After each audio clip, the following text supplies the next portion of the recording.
Hello student, welcome you all on my YouTube channel Pawan Banot maths. तो student, आज से हम एक नई सीरीज स्टार्ट करेंगे। पीपीएससी के जितने भी प्रीवियस ईयर पेपर हैं लास्ट 4-5 ईयर के, उनमें जो क्वांट सेक्शन पूछा गया हम उनको डिस्कस करेंगे। क्लियर? तो स्टार्ट करते हैं बिल्कुल बेसिक से। जो आज वाला जो क्लास है उसमें मैं डिस्कस करूंगा कोऑपरेटिव सोसाइटीज़ इंस्पेक्टर का एग्ज़ाम हुआ था 2017 वाला, जिसकी 16 में नोटिफिकेशन थी। तो उस एग्ज़ाम को हम आज की क्लास में डिस्कस करेंगे। और आप देखना कि आपका जो मन में डर है ना कि पीपीएससी एक लेवल के क्वेश्चन डालता है, नो डाउट डालता होगा, बट यार देखो, अगर वो 20 क्वेश्चन पूछेगा ना आप में से, उसमें से 15 क्वेश्चन तो वो होते हैं जो इजीली बन सकते हैं। क्लियर? तो 5 क्वेश्चन ऐसे होते हैं कि जिसमें वाकई आपका माइंड यूज़ होता है कि आपको स्मार्टनेस वे से आपको उस क्वेश्चन को सोल्व करना होता है। बट वो ये है कि अगर मैं 15 भी ठीक कर दूँ तो मैं मेरिट में आ सकता हूँ। क्लियर? तो स्टार्ट करते हैं। आप खुद ही देखोगे आज की क्लास में जो कोऑपरेटिव सोसाइटी इंस्पेक्टर का पेपर हुआ था उसमें जो क्वांट्स के क्वेश्चन पूछे गए थे वो डिफिकल्ट नहीं थे, एक आधा क्वेश्चन था, वो भी हम करेंगे क्लास में डिस्कस। तो देखिए, सिंपल फर्स्ट क्वेश्चन क्या है। कहता बस from Shimla leaves every 30 minutes from Maharana Pratap interstate bus stand. एक बस है जो शिमला के बस स्टैंड से, बसेस हैं जो शिमला के बस स्टैंड से 30 मिनट्स के बाद निकलती है। जैसे एक बस निकली, उसके नेक्स्ट 30 मिनट्स बाद दूसरी बस निकलेगी, ऐसे 30 मिनट्स के इंटरवल के बाद बस निकलती हैं। An enquiry clerk told a passenger, एक इंक्वायरी क्लर्क है उसने पैसेंजर को बोला कि बस को निकले हुए 10 मिनट हो गए हैं, अब अगली बस 9:35 पे निकलेगी।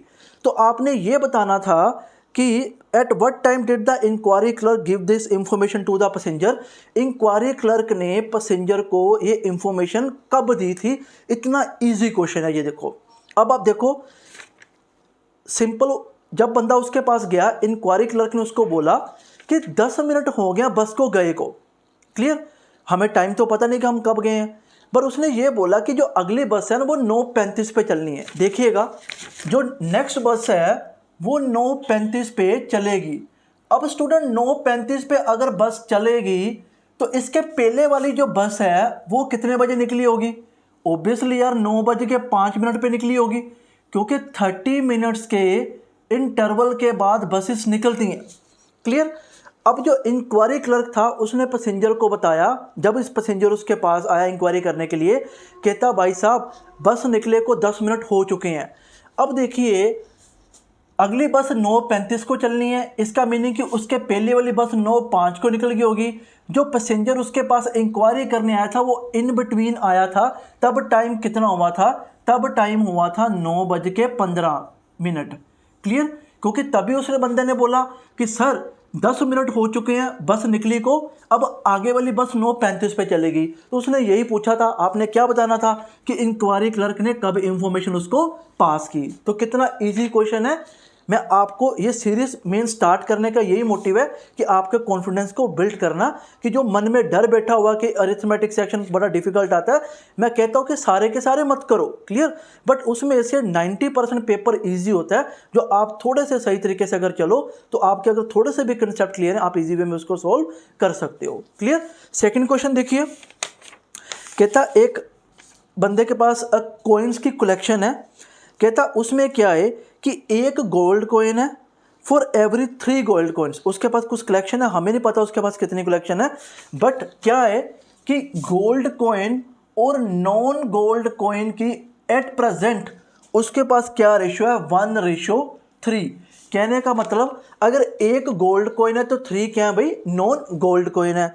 आगे देखिए, कहता 10 more gold coins are added.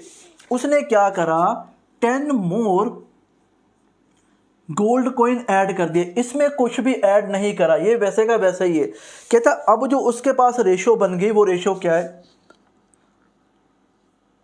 हाँ, 10 more gold coins are added to the collection and the ratio of gold coin to the non gold coins 1:2। अब देखिए बच्चों, अब जिन लोगों ने रेशो मेरे से पढ़ा हुआ, यूट्यूब पे सारी वीडियो पड़ी हुई हैं, आपको रिक्वेस्ट करूंगा कि जो लोग ये वाली सीरीज़ देख रहे हैं वो एक बार बेसिक कंसेप्ट भी कवर कर लीजिए। अभी खैर नायब का पेपर तो अभी बिल्कुल पास में है, संडे को पेपर है, तो उसके लिए आप सभी को बेस्ट ऑफ लक। बट जो कोऑपरेटिव सोसाइटीज़ का पेपर को अभी कम से कम अकॉर्डिंग टू मी 30-45 डेज अभी लगेंगे, क्लियर। तो उसके लिए आपके पास सफिशिएंट टाइम है, आप प्रॉपर वीडियोस मेरी देख सकते हो यूट्यूब चैनल पे जो पड़ी हुई, आपको काफ़ी हेल्पफुल होगी और आपके बेसिक कंसेप्ट सारे कवर हो जाएंगे, क्लियर। और उसमें मैंने बड़े अच्छे क्वेश्चन की जो कलेक्शन थी उसमें मैंने डिस्कस भी करे हुए हैं, क्लियर। तो देखिए अब बच्चों देखो, गोल्ड कॉइन में चेंजेस आया बट नॉन गोल्ड कॉइन में चेंजेस नहीं आया। अब देखिए भाई, इसको तो सेम ही होना चाहिए, अगर इसमें कोई चेंज नहीं है तो इन दोनों को सेम होना चाहिए। अब इन दोनों को सेम करने के लिए मुझे इन दोनों का एलसीएम लेना पड़ेगा। 3 2 का एलसीएम क्या होता है 6, तो मैं इन दोनों को क्या करूंगा 6 बनाऊंगा। इसको 6 बनाने के लिए प्यारे बच्चों क्या करना पड़ेगा इंटू 2, इसको 6 बनाने के लिए मुझे क्या करना पड़ेगा इंटू 3। तो अब देखिए नीचे मैं क्या लिखूंगा 2 और ये बेटा क्या बन गया 6 और ये 6 और ये बच्चे क्या बन गया 3। अब देखो भाई ये तो क्या थे भाई, नॉन गोल्ड कॉइन तो सेम ही रहने चाहिए थे, इसमें चेंज आना चाहिए था। अब इसमें देखो रेशो के अकॉर्डिंग कितना चेंज है भाई, रेशो के अकॉर्डिंग 1 का चेंज है। 1 की वैल्यू मेरे बच्चों क्या दे रखी है 10, तो अगर 1 की वैल्यू 10 है तो उसने आपसे क्या पूछा, उसने आपसे पूछा कि बताओ अभी एट प्रेजेंट वो कितने कॉइन हैं। तो देखो भाई 3 + 1 कितने हैं भाई, 3 + 1 9। अगर 1 की वैल्यू 10 है, 1 की वैल्यू 10 है तो 9 की वैल्यू बेटे क्या होगी, 9 की वैल्यू होगी 90 कॉइन्स।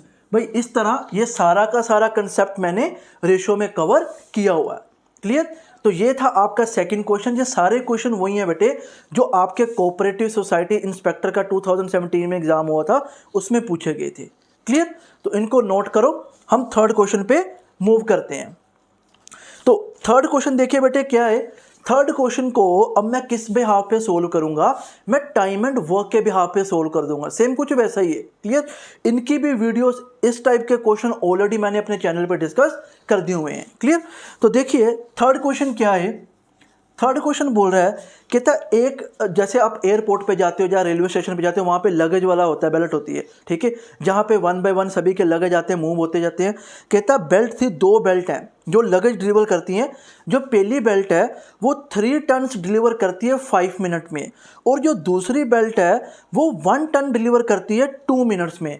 अब मैं ऐसे करूँगा, मुझे पता कि जो बेल्ट 1 है वो 3 टन, मैं 3 टन के अकॉर्डिंग चलूँगा, मैं दोनों का 3 टन देखूंगा कि अगर पहली वाली 3 टन कुछ 5 मिनट में करती है तो दूसरी वाली 3 टन कितने मिनट में करेगी, मैं कुछ ऐसा सेम करूंगा। अब देखिए पहली वाली जो 3 टन डिलीवर करती है वो करती है 5 मिनट में।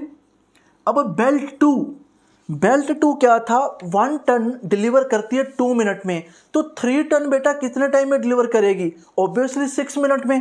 तो सेकंड वाली का पता लग गया कि वो 3 टन कितने मिनट में डिलीवर करती है, 6 मिनट में। अब देखो कोई काम है, ये बेल्ट 5 मिनट में करती है, ये उसी काम को 6 मिनट में करती है, तो काम ढूंढोगे, काम कितना बन गया भाई 30, काम बन गया 30। अब देखिए 30 यूनिट काम है, ये 5 मिनट में करता है, इसके भाई पर मिनट की एफिशिएंसी कितनी होगी 6, इसकी पर मिनट की एफिशिएंसी कितनी होगी 5।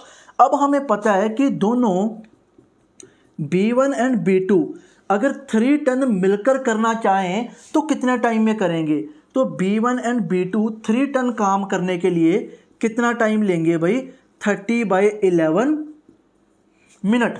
ध्यान देना बेटे, B1 एंड B2 3 टन काम अगर मिलकर करते हैं तो इनको कितना टाइम लगता है भाई 30/11 मिनट। उसने क्या पूछा, कहता बताओ दोनों मिलकर अगर काम करें और काम इन्होंने करना हो 33 टन्स तो कितना टाइम लगेगा। तो बच्चों देखो 3 टन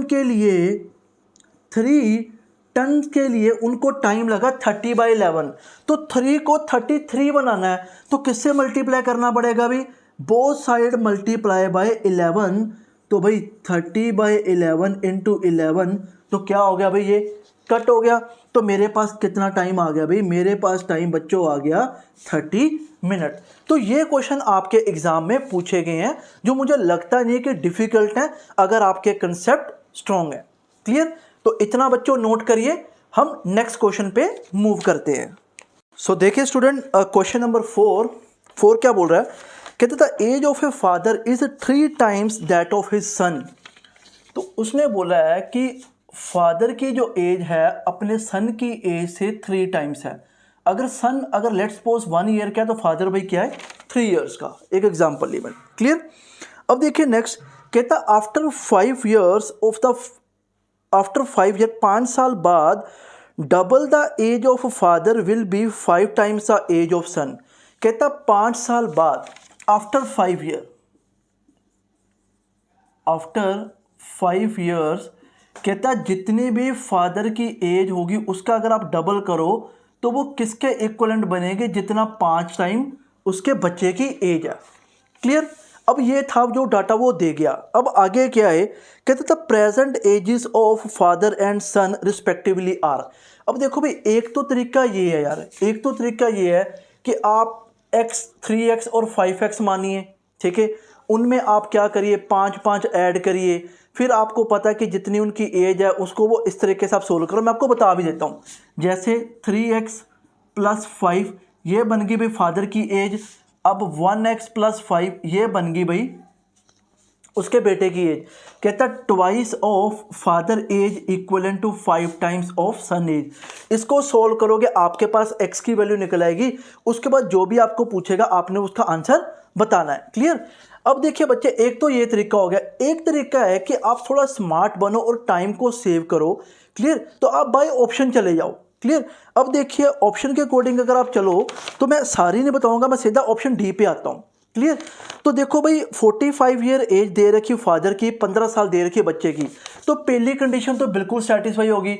अगर बच्चा 15 साल का तो उसका 3 गुना कर लो भाई, तो फादर की एज क्या है 45। एक कंडीशन तो सेटिस्फाई। क्लियर। अब नेक्स्ट कंडीशन मैंने ये भी सेटिस्फाई करनी है कि 5 साल इनको बड़ा करके 5 गुना एज बच्चे की 2 गुना फादर के इक्वल होनी चाहिए। अब देखो भाई अगर ये बच्चा 15 साल का है तो 5 साल बाद कितने साल का होना था 20 साल का, और फादर जो है वो अभी 45 का है तो 5 साल बाद कितना होना था 50 का।